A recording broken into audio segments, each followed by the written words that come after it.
Most couples think that sex dies with youth, but that's a lie. The truth, intimacy doesn't disappear, it evolves. It gets deeper, it gets bolder, and it gets more honest. But that's only if you're willing to adapt to the new rules and embrace them. This isn't about giving up on your passion, it's about finally getting it right. So do you remember when we first met? I do remember when we first Early met. on in our relationship? I had a lot of sex. Sex This was is going to be different. an interesting video. We interviewed a sex therapist, and A couple years ago. yeah, and the video didn't go anywhere, and then all of a sudden it did. And she taught us a lot when we interviewed her, and I think we'll put the link below, perhaps, in case you want to watch it again. But we watched that video again the other day and said we should do a video and tell our story, how it relates to the tools that she talked about and the problems that people have. So that's what we're doing today. And in the beginning of our relationship, clearly it's always new and it's exciting and it's fun and it's just you're finding out about each other. And then, we go back to work and then we get married and then we move in together and then we've got the kids and we've got this and that. And it peters off a little bit, right? Interesting choice of words. Yeah, Peter. It peters off a little bit. Well, honestly, many couples face intimacy decline, but they assume that sex just dies with age. And I guess that's the myth we're here to bust today. yeah, because it did slowly go away. And I remember so many times laying in bed at night thinking, and I don't know how honest we're going to get here, but we're going to go for it. Why isn't she reaching over and touching me? Why isn't she initiating sex? Why isn't she like she was 10 years ago when I couldn't keep her off of me? Was it ever like that? I'm not sure who he's talking about. But I'd lay there and wonder, and I wouldn't say anything. I didn't want to hurt your feelings. I never wanted to say anything to embarrass you. I didn't really know how to talk about it, to be honest. Right. So over time, it just became less important, less Frequent? That's Less it was, frequent. Yeah, and then you kind of get used to that. And that's not fair because both of us, through our communication and our work, we want to have intimacy together. It's different than it was, and we're going to talk about that. Right. But we didn't let it die. I have friends that I talk to, guy friends. Men don't like to talk about this kind of stuff with each other. They always want to brag. Well, when you're 20 and 30, you can brag. When you're 60, there's not a lot to brag about. So they don't talk about anything. But a lot of guys will tell me they haven't been intimate with their wife in like 10 years.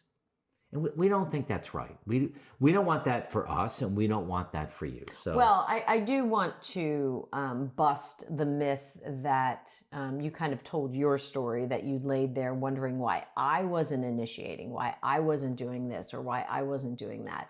And, the sex therapist talked us through this.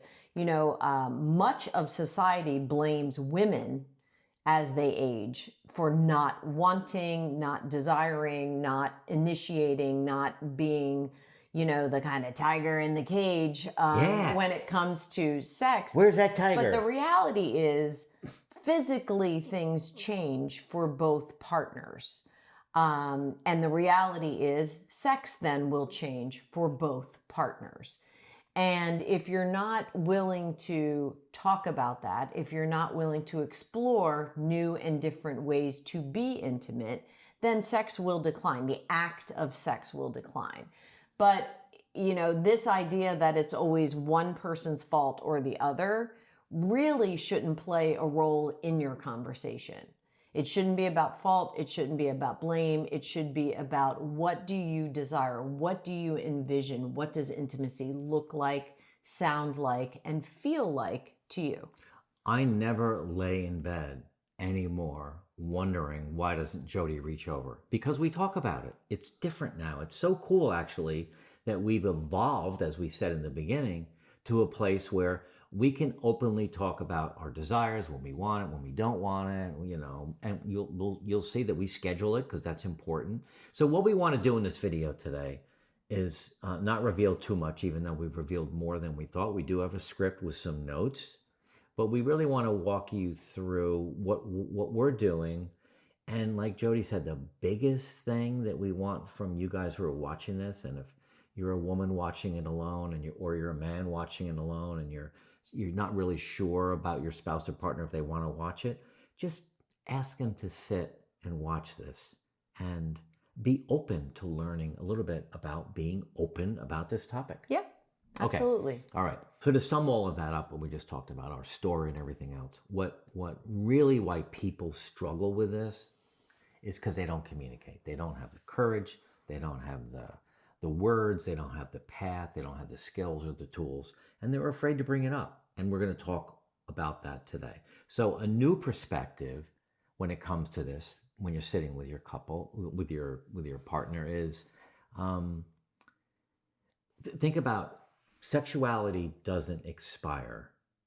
It matures and it changes. We want to talk a little bit about that. Absolutely. The act can broaden your connection, but it's no longer really about the performance of the act, right? It's about, the lead up to it, the connection. And that's a lot of what women have said over the years. I need to feel connected. I need to feel safe. I need to feel, a part of your life and you're a part of my life. There's, all of those kind of intimate moments. And if you think about it, the act of talking about your sex or lack of sex or your desire for sex is actually intimate itself. So you can create a conversation that opens and builds trust. And, you're going to be vulnerable, but you have to just move shame out of the table and say, here's what I would like. Here's what works for me. Here's what doesn't work for me. And I'll give you a really good example of that. We used to, work all day, come home, open a bottle of wine, cook dinner, eat a big meal, have a glass of wine. By the time you make it up after homework's done, you make it up to bed and you're exhausted, maybe a little bit buzzed. At an earlier age, that was okay for me to have sex, to be honest. At 60 years old, I don't really want to have sex on a full stomach. I don't. So I always say to Mark, after dinner, not so good for me. Yep. Is that too much information? No, it's not. I think it's the communication thing. And for guys, I don't know why I thought of this, but this whole idea of communication, I hear from many of my men friends that have erectile dysfunction. They don't talk about it. They don't tell their wife. They don't put that on the table. They just say they're not interested because they're embarrassed because they can't get an erection. And that's okay. Go see your doctor. Google it. Read about it. There are pills, multiple pills, and different techniques and things you can do to help you in that regard. But don't be shy and embarrassed and deprive your wife of the intimacy. And she doesn't want to say anything, right? You don't want to embarrass I would never me if I had a problem like that. I mean, it's embarrassing. And we get that. I get that.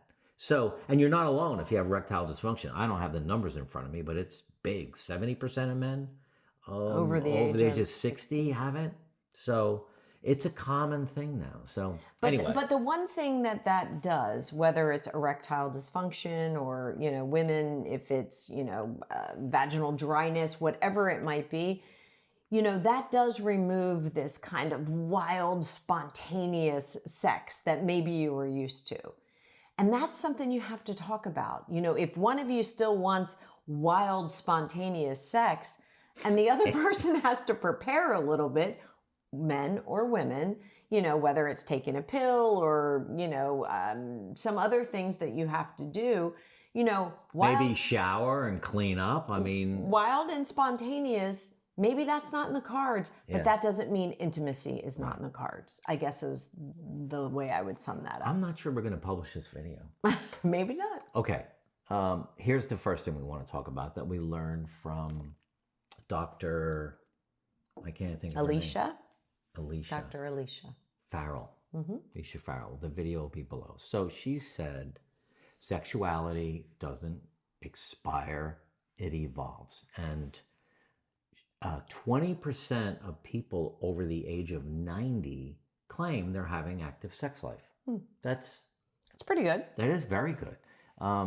sexual connection becomes more emotionally rich as you age. You remember what it was like in your 20s and 30s. It was just it was, I don't know what it was, a little more animalistic maybe? Is that the way? Animalistic? Must have been Mark's prior relationships. Today it's different. It is different.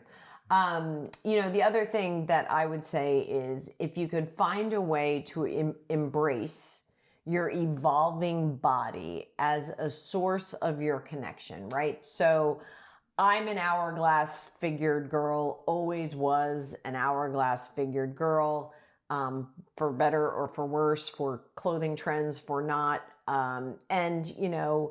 There were times in my life where I wasn't really happy with my body and therefore not happy with my body when I was naked. Yeah. And Mark never said he wasn't happy with it, but I was embarrassed or, always kind of shy about that. And it wasn't until probably I turned 50 that I started to really just embrace, who I was. This is the body I have. And now I praise my own body.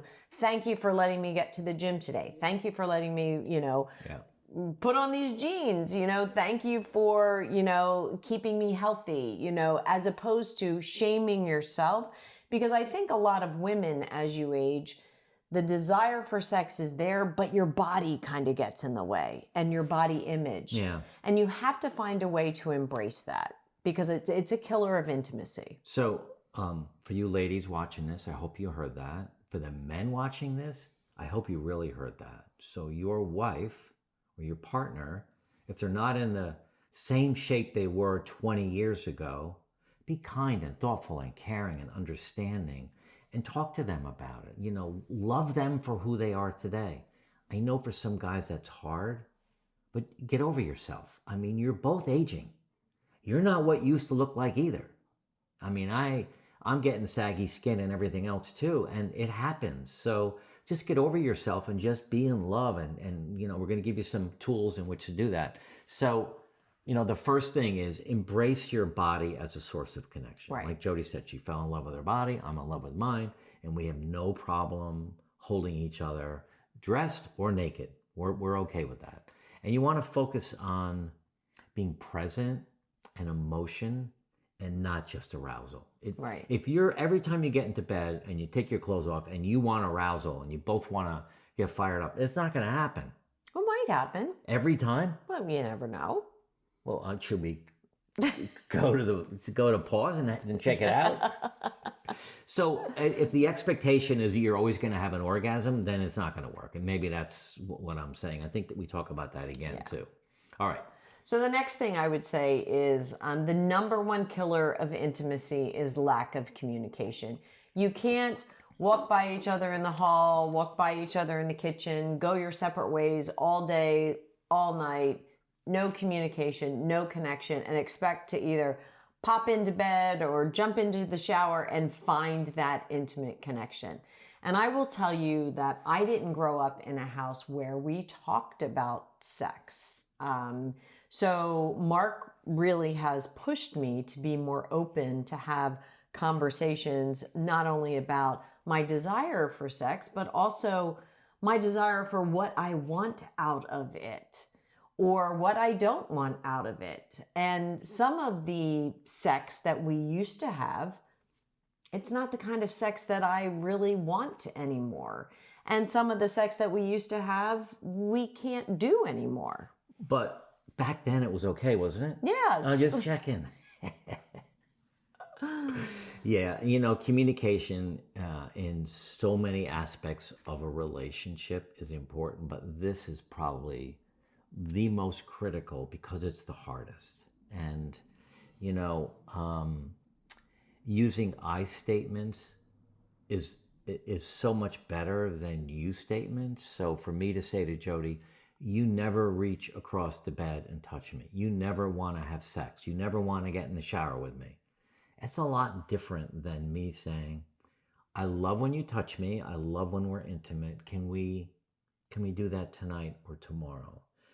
So it's putting it on me, not on the other person. And that's why I think a lot of people fail. And you can change that by just using I statements. And sometimes it's really just about listening and not actually fixing the problem in the moment.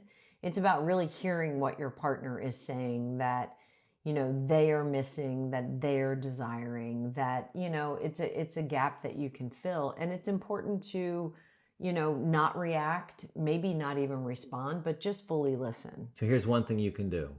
Schedule some time with your partner for an hour, mid-morning, something like that, cup of coffee, and just say, I would like to talk about our sex life or our intimacy together, whatever, and just be open and kind as you can be with each other about it, and ask questions and see where it leads. And you're not going to fix it day one, but at least you're going to open up a discussion.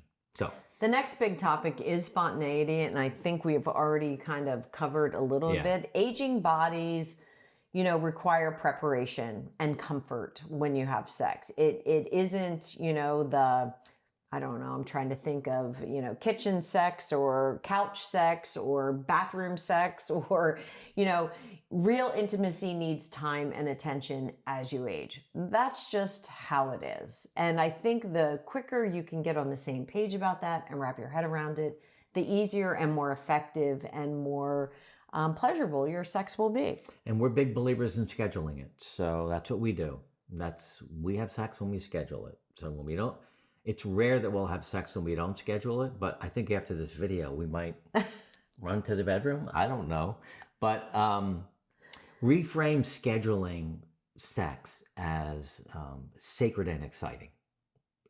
I think if you think about it, that I can't wait. Sunday at 2:00, we're going to do it, and plan small rituals together to build comfort and anticipation on that morning and that day, All right, so redefining sex. That's something that she talked about, and it's not just about the act. Right. Back in the day, it was about the act, and now it's different. And you have to. It's not always going to be about an orgasm. It's not always going to be about intercourse. Right. It's going to be about holding each other in bed, or I don't know, laying on the couch and taking a nap, and just, I don't know. I remember after rubbing your head. I don't know. Oh, I hate it when my face gets touched. One of the times that I remember where we had a little bit of a stretch of time where we were just not being intimate. We were just busy, and the kids were busy, and life was going crazy. I remember we went to a wedding, and weddings are emotional, and you're seeing like new love, and everyone's supportive, and it's just a really great vibe. And I remember you and I were dancing on the dance floor. And I remember feeling so intimate that moment on the dance floor in my, my wedding guest dress, and you were in your suit. So it wasn't even that we were skin to skin intimate, but it was such a good reminder of how good that feels to be close to each other, to move together, to be held. And I think that sparked more intimacy for us. Yeah, it did. So finding things that you do that creates intimate memories or brings you to an intimate place in your heart is really important. I kind of felt that way this morning when we were working out together, and you were taking those kettlebells and you were flinging them around like this and doing pump ups and stuff. Going, look at my girl go. Yeah, that was good. But yeah, just falling in love again. God, that is, we are so in love now, and it keeps, even just talking about this openly with you guys, I hope you're enjoying this. If you are, leave a comment below. This is hard for us, but I feel comfortable. I feel like we know you guys. We just went over 100,000 subscribers, so you guys are making us just feel so comfortable talking to you. We have our masterclass coming up in September. So fall in love again with your wife or your husband, your intimate partner, or look for someone. It really can make a huge difference in your life.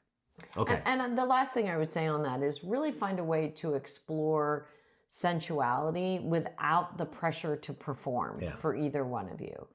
It can, you can call it at any time.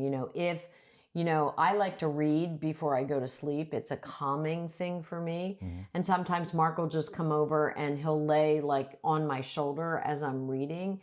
And just the warmth of him next to me as I'm reading, trying to, kind of calm from the day, it's an intimate moment. But there's no pressure for anyone to perform. No. And it's, for me, I feel so close to you when I'm able to do that. Instead of getting clunked in the head with the hand, like, get away from me, I'm reading. That happens sometimes too. It does. Okay. So at the very end of the video that we did with the sex therapist, she talked about this thing called, let me get it right, Sensate focus, the intimacy reset exercise. And what is I did. I couldn't remember the word sensate. And really, it's a technique used in sex therapy that focuses on mindful physical touch to enhance intimacy and address sexual difficulties if you have any. And, she developed this sensate focus procedure that you do together. And it's really not about any sex or erogenous zones or anything like that, but it is a lot about physical touch to make sure that you're finding ways and places to touch each other that aren't necessarily arousal zones. right? And it's so there's 3 problems with it. I just want to look at my notes, make sure I get it right. If you have, or your partner has, performance anxiety and you're nervous about it after long gaps together, this is a great exercise. Or if touch feels uncomfortable or uncertain, this is a good exercise. Or uncertain where to restart your intimacy journey together. And really, that means if you've had a long break, right, where you're not even talking about you it. haven't been intimate, you're not talking about being intimate, and it's been a year or two, where do you start? How do you reconnect? And this exercise is really helpful in that way. So if I got this right, she talks about you getting together on a bed with no clothes on, and just take turns touching each other without touching any intimate places. Just caressing the arm. How does this feel? Do you enjoy this? Do you like the rub on the leg? And it's almost like a little game where you just are like 2 kids learning about each other all over again. Doesn't have to be sex. Doesn't have to have intercourse. Do that for as long as you like. Give each other a kiss and maybe go cook dinner. Or it may lead to something. You don't know. But if you haven't been with each other intimately in a long time, this is a good way to start. Yeah, absolutely. And, it rebuilds your trust. And you get some comfort, again, comfort with your own body, comfort with your partner's body, comfort being naked, you remove the shame, you remove the pressure, and it's just take it as far as you want to take it. I think she suggests 20 minutes, don't give up in the first 5 minutes. I love a good back rub. And honestly, of all the massages I've ever had in my life, Mark gives the best back rub, and it's really not that his technique is the best. It's that he's doing it with so much love that it just puts me so at ease. So if it's 20 minutes, I'd take 10 minutes in a back rub.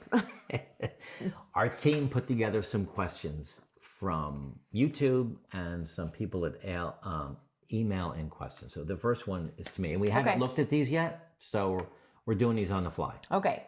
Mark, how did you and Jody go from saying, I miss us, to actually rebuilding intimacy? My partner and I feel way too distant to do that. And that's from George. He's 67 years old. It's a good question. And I think that one of the advantages that Jody and I have is that we are pretty good open communicators. The one thing that's the hardest to talk about is sex, for sure. There's always this feeling of blaming the other person. It's her fault. She doesn't reach across the bed like we just said. And, we got over all of that. Really listening to the video with Dr. Elisa Farrell helped us really kind of quick start this whole journey where we started talking about it and did it in a way, again, using I statements. I miss the intimacy we used to have. I miss having sex. I miss laying in bed naked. I miss this, that, and the other thing. And that's all I would say. And it wasn't like any expectation, like, can we do it now? No, it's just opening up the discussion, I think. Absolutely. The communication is critical. You hear us talk a lot on this channel about habits. And maybe you've got some bad habits that you need to break yourself. We created a free download, is below, the 5 bad habits to stop while you're retired. So download that and use that as a tool to break some bad habits. Well, here's a question for you. Jody, what if my partner won't talk about sex at all? And I know I see this question a lot, and I know my friends do it. So Jody, what if my partner won't talk about sex at all? I feel like I'm the only one who wants to fix things. And that's Elaine from Chicago. And that's, Elaine must feel isolated and lonely, and it's not really fair. It isn't. What I would say to Elaine or to anyone that asked me that is, if your partner has a hard time talking about sex, maybe talk about what's hard about that. For me, Mark is much more open to talk about it than I am. Mark will talk about it before, during, and after the act of sex. Well, wait, slow down a second. Before, during, and what do I say during? Aren't I just like going kitty up or something? Yeah, there you go. But, it was hard for me to really put my head around talking about it until we realized that we needed that in order for our relationship to move forward. So, Elaine, I would say, can you frame it in the way that your partner could help you fulfill something that you need? Again, the I statements. I really need to have a conversation about this. It's really been weighing on my mind. Right. Can you help me? That's a good way to say it. Yeah. Okay. I've never scheduled intimacy before. It sounds so clinical. Okay. And I agree 100% because it was for us. How do you make it feel exciting instead of awkward? Well, I went out and bought Jody a new outfit. Huh? You did? Where is that? I did. We picked Sunday. We again, after this time with Alicia Farrell, Dr. Farrell, we said, let's try that. Let's schedule Sunday at 2:00. And we did. And we got ready, we didn't have a heavy lunch. You didn't want to have that. And I don't even think we had intercourse that day. I think we just went up to the bedroom in Connecticut. And I remember we were just laying there talking and laughing, and yeah. Yeah. And what I would say too is find ways to make it fun without any pressure.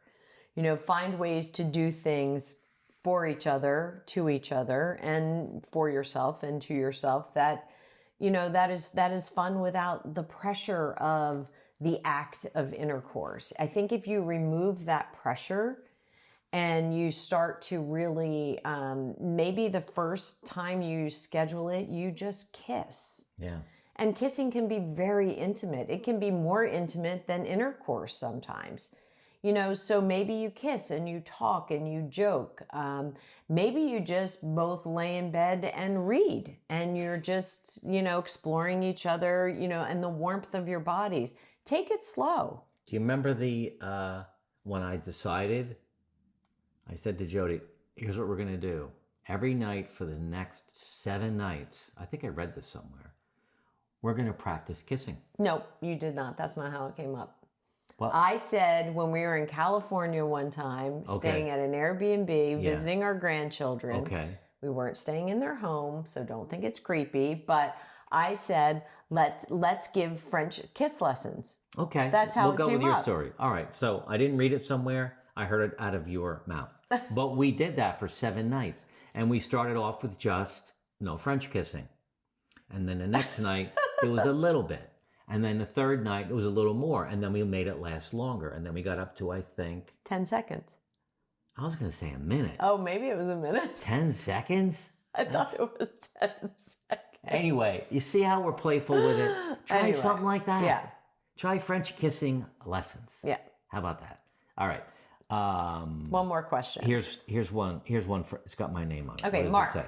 You mentioned spontaneity as a myth. That really hit me hard.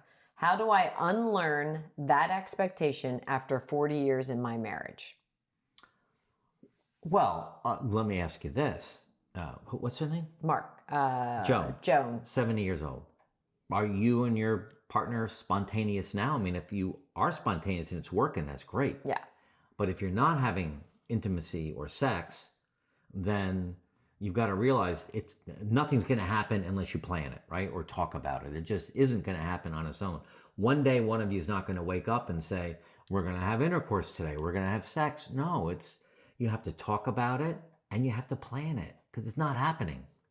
If it's not happening, you've really got to open up the communication. And I feel like we're beating this with a dead horse, but I can't help it. You have to talk about it. Why isn't it being spontaneous? Ask yourself, ask your partner, do you want to have sex with me? Why haven't we had sex? Let's talk about it. Let's talk about tomorrow morning for an hour. I want to talk about sex.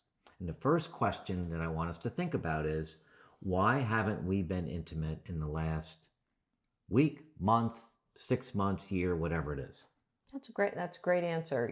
The other thing I would say to Joan is, in retirement, in the discovery phase of your life, your schedules do change, your sleep schedules change, your sleep patterns change.